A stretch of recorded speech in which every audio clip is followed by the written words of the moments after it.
स्वागत है आपका मेरे चैनल नितेश तिवारी की लर्निंग में। दोस्तों आज हम बात करने वाले हैं कार्यपालिका के बारे में और कार्यपालिका का पार्ट 2 है। दोस्तों आज हम जानेंगे भारत में जो संसदीय कार्यपालिका है, कौन सी कार्यपालिका है दोस्तों? संसदीय कार्यपालिका जो भारत में है, यह व्यवस्था, इसकी विशेषताएं क्या है। तो दोस्तों सबसे पहले हम जानेंगे कि संसदीय कार्यपालिका में जो आपकी कार्यपालिका होती है वह विधायिका के प्रति मतलब संसद के प्रति, किसके प्रति? विधायिका के प्रति मतलब संसद के प्रति, और जनता मतलब आम जनता, जो आम लोग हैं, इनके प्रति जवाबदेह होती है, उत्तरदायी होती है। इसका कारण यह होगा क्योंकि कार्यपालिका के जो सदस्य होते हैं वह संसद के सदस्य होते हैं, तो भाई उनके लिए तो आप जवाबदेह रहेंगे। उसके अलावा जनता ने उनका चुनाव किया है, इस कारणवश वह जनता के प्रति भी जवाबदेह रहते हैं। इसके बाद हम बात करेंगे यहाँ पे कि भारत में एक व्यवस्था की गई है जिसमें जो कार्यपालिका है वह राष्ट्रीय स्तर पे भी है और प्रांतीय स्तर पे भी है। कहां है दोस्तों? राष्ट्रीय स्तर पे भी है और प्रांतीय स्तर पे भी है। राष्ट्रीय स्तर का मतलब है कि भारत में जो सरकार चल रही है वर्तमान में, नरेंद्र मोदी की सरकार, जो कि राष्ट्रीय स्तर की है, और राज्यों की जो होती, जैसे कि यूपी में योगी की चल रही है, दिल्ली में कहीं ना कहीं अरविंद केजरीवाल की चल रही है। इस प्रकार से राज्यों में भी जो कार्यपालिका है वह संसदीय कार्यपालिका ही अपनाई गई है। इसके बाद हम बात करने वाले हैं भारत में ये जो व्यवस्था है कार्यपालिका की, इसमें देश का प्रमुख कौन होता है। दोस्तों यहां पर हम जानेंगे कि जो राष्ट्रपति होता है वह देश का प्रमुख होता है। औपचारिक रूप से सबसे ज्यादा शक्तिशाली आदमी कौन होता है?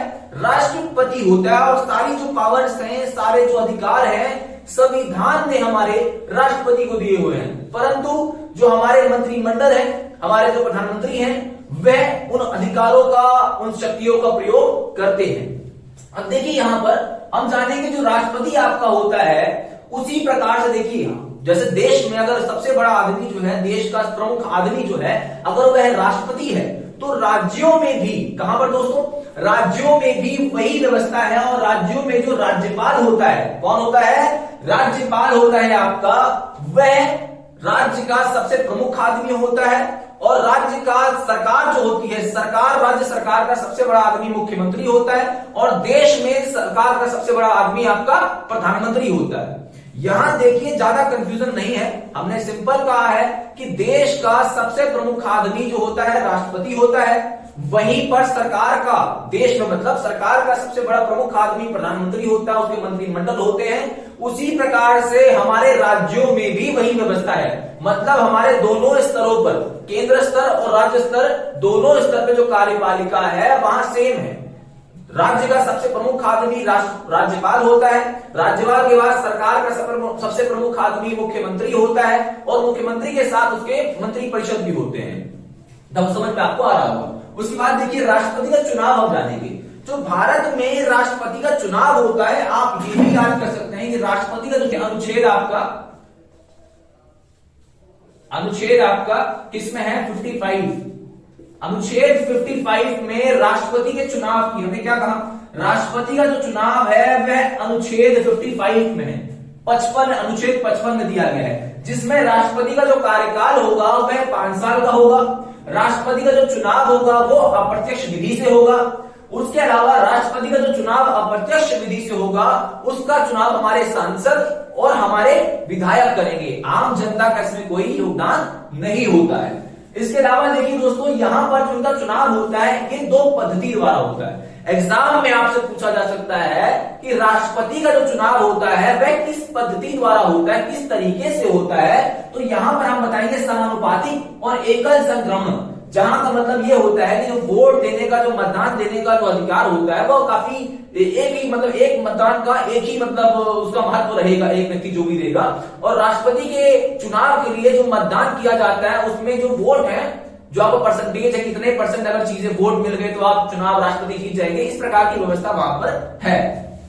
इसके अलावा देखिए अगर राष्ट्रपति को मुझे हटाना है तो राष्ट्रपति को हटाने के लिए मुझे महाभियोग को लाना पड़ेगा। किसको लाना पड़ेगा दोस्तों? महाभियोग को लाना पड़ेगा। महाभियोग एक प्रक्रिया है और इस प्रक्रिया के माध्यम से हम लोग भारत के राष्ट्रपति को हटा सकते हैं।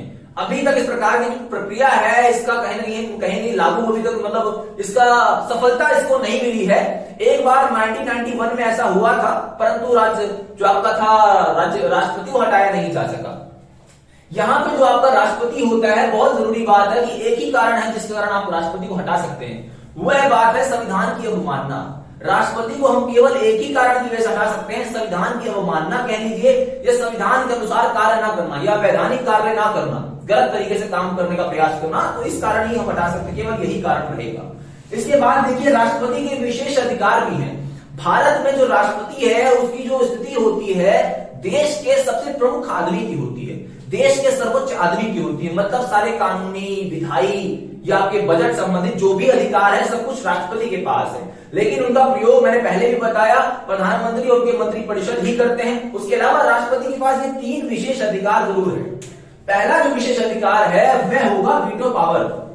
वीटो पावर का मतलब है जो राष्ट्रपति होता है वह संसद द्वारा जो पारित कानून है ना उसको सहमति देने में, मतलब मान लीजिए संसद ने, हमारा जो संसद है, पार्लियामेंट है, उसने कोई कानून पारित कर दिया है, दोनों लोकसभा राज्यसभा दोनों ने, अब वह राष्ट्रपति के पास गया है तो राष्ट्रपति उस विधेयक पर, जो क्योंकि हम जानते हैं कि कानून को बनने से पहले जब शुरुआती दौर होता है उसको विधेयक बोलते हैं, तो वह विधेयक में कहीं ना कहीं से वो सहमति देने में देरी कर सकता है, वह उसका पावर है और इसमें कोई सीमा नहीं है कि वह कब तक कर सकता है, सीमा नहीं है। दूसरा हम लोग बात किया करते हैं चुनाव के दौरान। देखिए, जब भारत में चुनाव प्रक्रिया चलती है तो चुनाव के दौरान क्या होता है, बहुत सारी पार्टियां यह दावा करती हैं कि हम सरकार बनाने की स्थिति में हैं, मतलब हमने बहुत सीटें जीत ली हैं और अब हम सरकार बना सकते हैं। वहां पर राष्ट्रपति यह निर्णय लेता है कि भैया मैं किस पार्टी को यह अवसर दूंगा कि वह सरकार बनाए, तो वहां अपनी बुद्धि का प्रयोग करता है और खासकर इस प्रकार की जो पावर है सेकंड वाली, वो तब ज्यादा बढ़ जाती है जब सारी पार्टियां कमजोर रहती हैं और किसी को बहुमत नहीं मिलता है। खासकर गठबंधन के दौर में, जब गठबंधन होता है ना, बहुत सारी पार्टियां मिलकर सरकार चलाती हैं। भारत में गठबंधन का समय 1989 से शुरू हो चुका था, तो उसके बाद राष्ट्रपति की शक्तियां बहुत बढ़ चुकी थी, 2014 तक कहूंगा। 2014 के बाद राष्ट्रपति की शक्तियां उतनी ज्यादा बड़ी नहीं है सेकंड वाले के अनुसार। तीसरा आपका है विधेयक। मान लीजिए कि संसद ने कोई विधेयक राष्ट्रपति को दिया, तो राष्ट्रपति उस विधेयक में कह सकता है भाई इसमें कुछ कमियां हैं, आप इस पर पुनर्विचार करिए, मतलब दोबारा से इसको पेश करिए, कुछ चेंजेस करिए। इस प्रकार से वह संसद को किसी कानून को वापस भेज सकता है। तो दोस्तों, अब हम बात करने वाले हैं प्रधानमंत्री और मंत्रिपरिषद के बारे में। तो सबसे पहले मैं बात करना चाहूंगा जो मंत्रिपरिषद की व्यवस्था है वो है 74(1) में है, जहां पर जो मंत्रिपरिषद है वह राष्ट्रपति को सलाह देता है कि भाई इस प्रकार के कानून, आप जो भी कानून बनने हैं उस पर सहमति दर्ज मतलब मंत्रिपरिषद करता है, फिर राष्ट्रपति उसके अनुसार काम करता है। यहां पर हम जानने का प्रयास करेंगे जो प्रधानमंत्री होता है वह बहुमत दल का नेता होता है। तो सबसे पहले आपके मन में एक प्रश्न आना चाहिए, बहुमत दल मतलब क्या होता है? बहुमत दल का मतलब है कि जिस पार्टी को चुनाव में सबसे ज्यादा सीटें मिली हो, जिस प्रकार से वर्तमान में बीजेपी जो पार्टी है उसे सबसे ज्यादा सीटें मिली है, तो उसका जो नेता है, मतलब नरेंद्र मोदी जो है वह बहुमत दल के नेता हुए। उसके अलावा हम बात करने वाले हैं यहाँ पर कि जो बहुमत दल का नेता है अगर वो अपना बहुमत खो दे, क्या है, अगर बहुमत दल का नेता अपना बहुमत खो दे, मतलब जो उसको सपोर्ट करने वाले एमपी है, मेंबर ऑफ पार्लियामेंट है, अगर वो उसको सपोर्ट करना बंद कर दे तो वह अपने पद से भी हट जाएगा। ऐसा एक बार हुआ है 1996 में, 1996 में अटल बिहारी वाजपेयी की सरकार थी, जहां उन्होंने सरकार बनाई और 13 दिन के अंदर ही उनकी सरकार गिर गई, क्योंकि एक वोट किसी एमपी ने, मेंबर ऑफ पार्लियामेंट ने उनको सपोर्ट नहीं किया था। और ग्राउंड फ्लोर टेस्ट होता है, जिससे फ्लोर टेस्ट में क्या होता है, चुनाव द्वारा वोटिंग करवाई जाती है लोकसभा में, राज्यसभा में, कि भाई इसके पास बहुमत है नहीं है। तो उस समय अटल बिहारी वाजपेयी के पास नहीं था और सरकार गिर गई थी।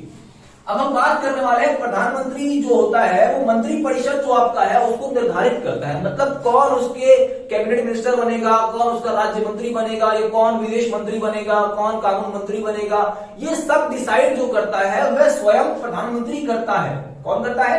प्रधानमंत्री करता है। तो बहुत सारे जो मंत्रियों के बीच में विभाजन करता है, मतलब सीटों का या मंत्रियों का, वो सारा प्रधानमंत्री स्वयं करता है। अब हम बात करने वाले हैं कि आप अगर मंत्री बनना चाहते हैं या प्रधानमंत्री बनना चाहते हैं तो आपको संसद का सदस्य होना बड़ा जरूरी है। अगर आप संसद के सदस्य नहीं, देखिए यहाँ पर संसद का सदस्य होना बहुत जरूरी है अगर आप प्रधानमंत्री या मंत्रिमंडल में आना चाहते हैं। यहाँ पर एक शर्त भी होती है कि 6 महीने, कितने महीने आपको कहना है कि 6 महीने के अंदर, कितने महीने, 6 महीने के अंदर आपको 6 महीने के अंदर आपको लोकसभा या राज्यसभा से चुनकर आना पड़ेगा अगर आप किसी पद पर बने रहना चाहते हैं। मतलब मान लीजिए अगर आप प्रधानमंत्री बनना चाहते हैं या कोई मंत्री बनना चाहते हैं और आप कुछ भी नहीं है, मतलब आप किसी मेंबर ऑफ पार्लियामेंट नहीं है, मतलब ना लोकसभा के सदस्य हैं राज्यसभा के हैं। ऐसा एक बार हुआ, एग्जांपल देता हूं मैं। 2014 में जब नरेंद्र मोदी की सरकार पहली बार आई थी तो स्मृति ईरानी किसी पद पर नहीं थी, उसके बावजूद उनको शिक्षा मंत्रालय दिया। तो जो कहीं ना कहीं से दिया गया मंत्रालय वह उसकी योग्य नहीं थी, क्योंकि वह किसी संसद के किसी भी सदन में शामिल नहीं थी। तो यहां पर क्या हुआ कि उनको 6 महीने के अंदर लोकसभा या राज्यसभा में से कहीं ना कहीं चुनकर आना पड़ा, मतलब आना पड़ता या आना पड़ा, बिल्कुल ये हम कह सकते हैं। अब इसके बाद देखिए यहां पर क्या किया गया, मंत्रिपरिषद की जो संख्या है, मंत्रिपरिषद की संख्या को निर्धारित कर दिया गया कि भाई इतने परसेंट के आगे मंत्रिपरिषद में मतलब शामिल लोग नहीं हो सकते। हमारा जो संसद है, लोकसभा है, 543 मेंबर्स है। कितने दोस्तों? 543, हम कहेंगे 543, कितने? 543 कितने हैं, कहां पर रहेंगे? लोकसभा के मेंबर है। तो यहां के कुल 15% लोग जो है वही केवल मंत्री बन सकते हैं। कितने प्रतिशत लोग दोस्तों? 15% लोग ही आपके मंत्री बन सकते हैं, इसके अलावा अधिक लोग नहीं बन सकते। यहां पे आपको यह बहुत जानना जरूरी है कि अगर मान लीजिए 15% से ऊपर संख्या अगर मंत्री बनना चाहे तो क्या मैं बन सकती? नहीं, ऐसा नहीं है, क्योंकि 91 संशोधन हुआ था। 91 संशोधन मतलब संसद ने एक संशोधन किया जिसको 91 संशोधन कहा गया, जो कि आपका होगा 2003 में। इसमें देखिए यहां लिखा तो नहीं है, आप लिख दीजिए 2003 में। कब हुआ दोस्तों? 2003 में 91 संशोधन हुआ, जिसके माध्यम से ये कह दिया गया कि हमारा जो विधायिका है या संसद जो आपका या विधानसभाएं जो है, यहां पर केवल 15% लोग ही उससे कुल संख्या के मंत्रिमंडल में शामिल हो सकते हैं। अब यहां पर एक पॉइंट आता है सामूहिक उत्तरदायी। सामूहिक उत्तरदायी का मतलब होता है कि मान लीजिए किसी एक मंत्री पर आरोप लगाया जाता है कि ये सही से काम नहीं कर पाया, भ्रष्ट है, संसद में प्रस्ताव आया, अविश्वास प्रस्ताव टाइप, और उसके खिलाफ अगर प्रस्ताव पारित हो गया तो अगर एक मंत्री अपना पद छोड़ेगा तो पूरे मंत्रिमंडल को, यहां तक कि प्रधानमंत्री को भी पद छोड़ना पड़ेगा और पूरी तरीके से वो सभा जो है भंग हो जाएगी। ठीक है दोस्तों, तो सामूहिक उत्तरदायित्व पर आधारित हमारी संसदीय प्रणाली है। इसके अलावा मैं बात करना चाहूंगा आज प्रधानमंत्री की शक्तियों के स्रोत की। एग्जाम में क्वेश्चन बहुत जरूरी है, बहुत महत्वपूर्ण क्वेश्चन है, आप उसको लिख सकते हैं, इंपॉर्टेंट क्वेश्चन में आपका शामिल कर सकते हैं। यहां पर जो आपका प्रधानमंत्री होता है उसके शक्तियों के स्रोत हैं, मतलब आपका जो प्रधानमंत्री नरेंद्र मोदी को आप देखते हैं बहुत शक्तिशाली आपके हैं, उसके कारण है कुछ। पहला कारण होता है मंत्रिमंडल पर नियंत्रण, मतलब जो प्रधानमंत्री होते हैं वह मंत्रिमंडल पर क्या करते हैं? नियंत्रण स्थापित करते हैं। जैसे हमने पहले बात करी कि कौन मंत्री बनेगा कौन नहीं बनेगा, ये सारा निर्णय कौन लेता है? खुद और स्वयं प्रधानमंत्री ही लेते हैं। दूसरा, लोकसभा का नेतृत्व। हमने पहले बात करी थी कि लोकसभा का सबसे बड़ा जो लीडर होता है, सबसे बड़ा जो नेता होता है वह स्वयं प्रधानमंत्री होता है। तो दूसरा पॉइंट हमारा रहेगा लोकसभा का नेतृत्व। तीसरा हमारा पॉइंट है मीडिया तक पहुंच। जिस प्रकार से आज वर्तमान में नरेंद्र मोदी इसका बखूबी इस्तेमाल कर रहे हैं, जैसे कि आपको याद होगा 2016 में 8 नवंबर और 8 बजे की रात थी, बिल्कुल प्रधानमंत्री सामने आते हैं और आपके सामने नोटबंदी का ऐलान कर देते हैं। इस प्रकार से प्रधानमंत्री ने अपनी शक्तियों का बखूबी इस्तेमाल समय समय पर किया है। उसके अलावा आप देख सकते हैं अंतर्राष्ट्रीय सम्मेलन में राष्ट्रीय नेता की छवि, जो प्रधानमंत्री होता है वह अंतर्राष्ट्रीय सम्मेलन में जब भाग लेता है तो वहां पर सबसे बड़ा जो प्रमुख देश का नेतृत्व कोई करने वाला व्यक्ति होता है वह स्वयं प्रधानमंत्री होता है। लास्ट में हम लोग जानेंगे कि जो अधिकारी वर्ग है, अधिकारी वर्ग का मतलब यहां पर है IAS IPS, जो भी आपके अधिकारी वर्ग हैं, इन पर स्वयं जो नियंत्रण होता है वह प्रधानमंत्री होता है। तो ये सभी कहीं ना कहीं से प्रधानमंत्री के शक्तियों के स्रोत हैं। अंतिम में हम जानने का प्रयास करेंगे स्थायी कार्यपालिका क्या होती है। दोस्तों, स्थायी कार्यपालिका जो होती है ये वो लोग होते हैं जो अपनी योग्यता और अपनी दक्षता के आधार पर संसद में, अपनी योग्यता और दक्षता के आधार पर संसद में आके बैठते हैं। संसद में आके बैठते हैं, क्या ये संसद के सदस्य? नहीं दोस्तों, संसद के सदस्य नहीं होते हैं, लेकिन ये अधिकारी वर्ग होता है जो नियमों को कहीं ना कहीं बनाते हैं, उन्हें लागू भी करवाते हैं और नाम मंत्रियों का आता है। आपने IAS IPS अधिकारी सुना है, ये उन्हीं अधिकारी की श्रेणी में आते हैं। सेक्रेटरी लेवल का सबसे बड़ा अधिकारी आपका होता है जो मंत्रालय को संभालते हैं। कौन से लेवल के? सेक्रेटरी लेवल के।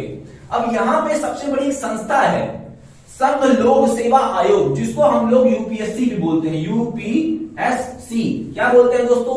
UPSC भी बोलते हैं। और संघ लोक सेवा आयोग जो आपका होता है वही IAS और IPS अधिकारी जो है उनका चयन भी करता है। तो इस प्रकार से दोस्तों हमने कार्यपालिका के विभिन्न जो पक्ष हैं उनके बारे में आज हमने समझा। आशा करता हूं कि आपको वीडियो बहुत अच्छी लगी हो।